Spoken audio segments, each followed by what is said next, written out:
Hi everyone, my name is Irit and I'm really happy to share with you this tutorial showing you 5 very easy ways to use your washi tape. I love washi. I have more than probably I'll ever be able to use, and so I really wanted to play with my beautiful washi rolls from Altenew and also show you how easy it is to use it.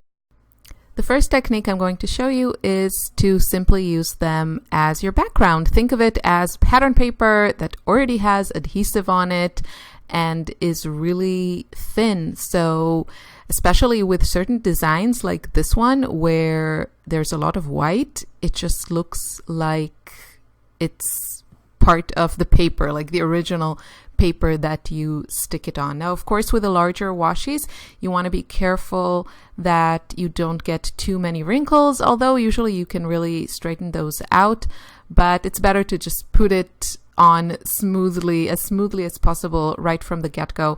And washi is forgiving, so if you mess it up, you can most times lift it without damaging the paper. I would test out because some papers are more delicate and will rip. So if you don't want to risk it, just do a little test before you commit to a giant piece of washi. And that's it. The first page I'm doing is simply using the Botanical Rhapsody Gorgeous washi on almost the entire page, and then I'm just adding a little touch of that gold washi just for that accent. I think it looks really nice. And that's it. Super easy, super fast. Let's move on to background number 2. This one is again really simple.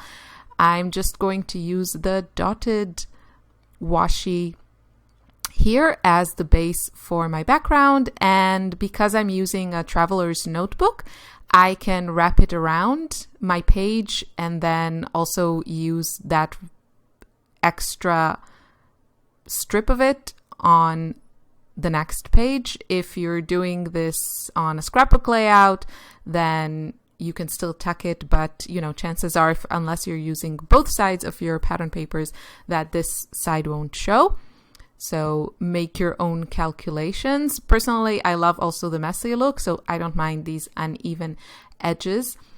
But if you want it like super clean, then you could just wrap it around and then trim all of the extra edges. And that's it. That's going to be my base to start this page. And I'll have still photos of the finished pages as we go through the tutorial. My third background is a little bit more complicated, and very little, because it's still super simple. It's just strips of different designs of washi. Now, depending on the design, sometimes when you layer them, they look really great together.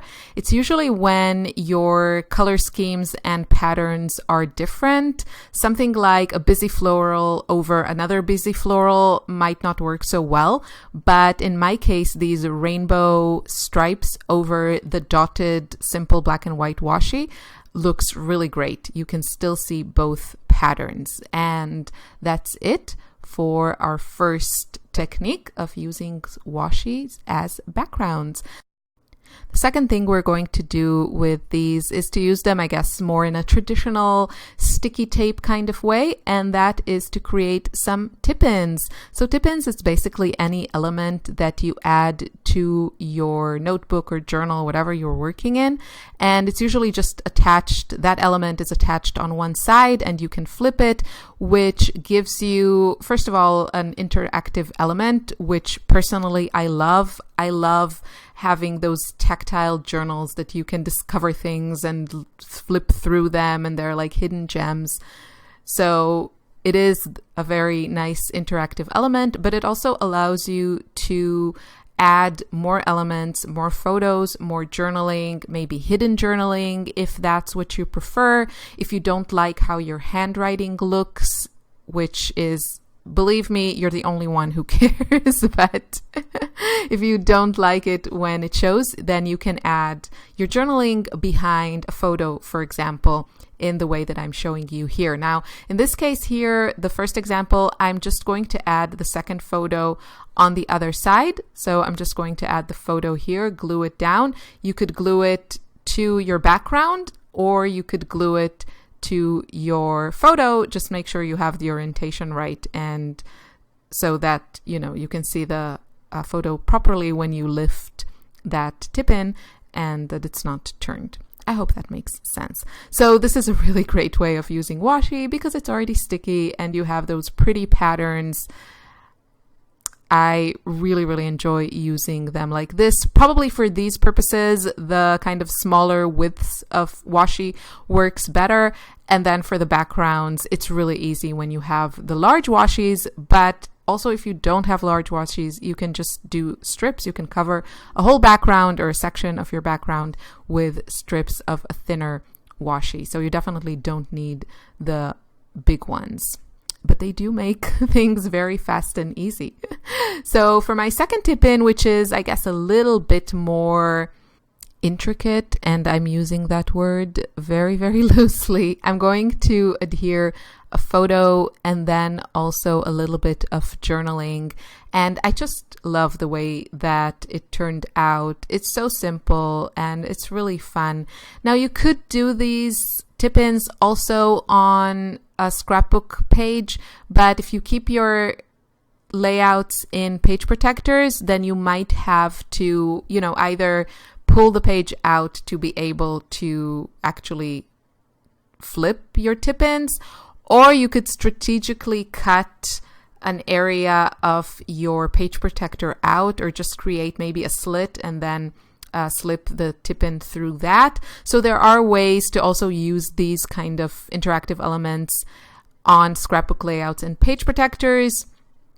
But of course, in a traveler's notebook, it's really, really easy. And also on a card, you could create such elements. I think it's always fun, right? I mean, all of us are craft and paper lovers, and it's just fun. I really enjoy that, having those interactive elements. So here is my journaling. I typed it. You could handwrite yours or print it, whatever you want. And again, you can see how nice it is that the washi is forgiving, because I mess up all the time. And that's really one of the reasons that I love washi, because A, it's forgiving, and B, even if you kind of stick it down not perfectly, you can really, you see, you can kind of smooth out those wrinkles unless they're really, really huge. But for the most part, you can make it look good even if you messed it up. So I'm just trimming the excess, and yeah, that's basically it. It's really easy not having to deal with extra adhesive. So your decorative element is also sticky. I like that. And now I'm just rounding the corners. That's another thing that's great about washi.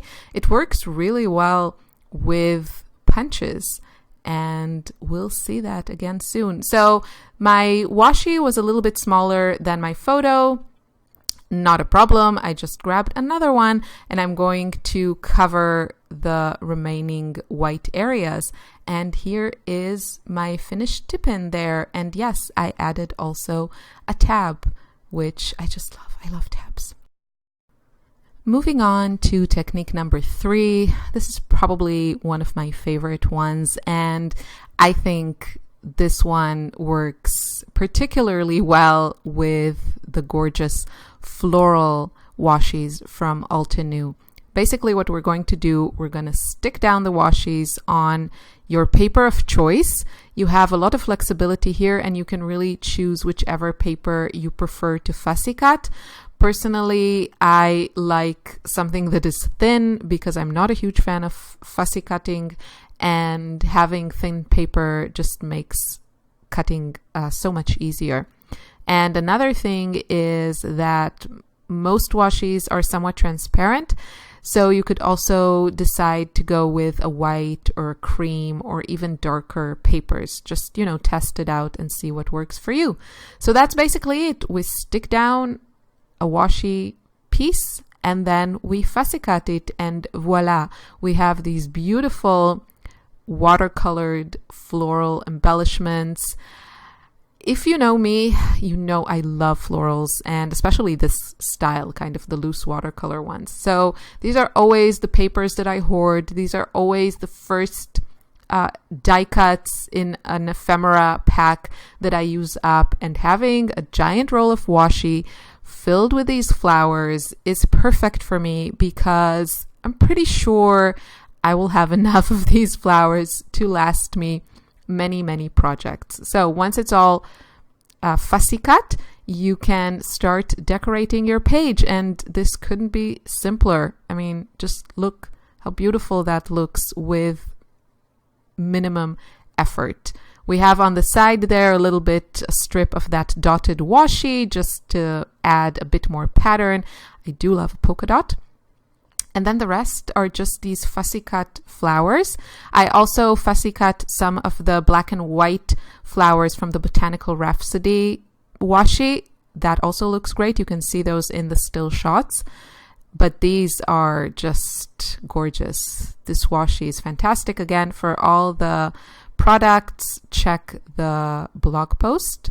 And I'm just going to add a couple of sentiments using this beautiful stamp set. I love the flowers here, but for this video, I'm just using the sayings.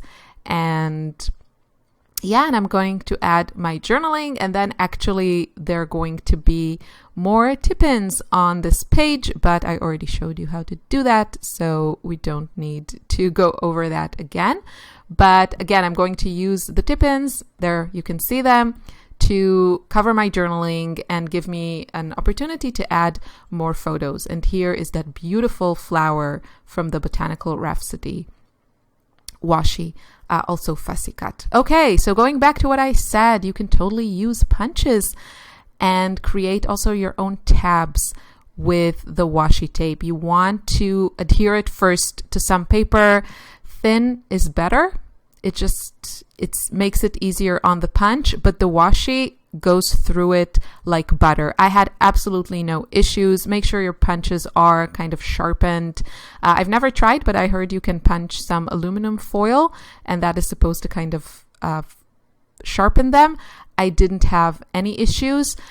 I added some stitching, which acts kind of double duty. I mean, first of all, it looks great, but then it also makes sure that everything stays stuck together. I mean, washi is sticky, but it is meant to be kind of a reusable thing, so the adhesive is not super strong. So just to make sure everything stays in place, especially on something so tiny that will be touched and moved around, I added some stitching just to make sure it stays put. Now for our last technique, I'm going to use the gold washi to frame my photos. Now, thin washis can be a little bit trickier because many times they don't stay on very well. The adhesive is not really strong. But when I use them on photo paper, the photo paper comes out, I print my photos at home, so it comes out of the printer a little bit tacky. So it worked really well with the washi, and I think it just looks so pretty. You can add a bit of stitching just to make sure everything stays put if you're worried. Here are some close-up shots. I hope you enjoyed this video. Have a great day. Bye.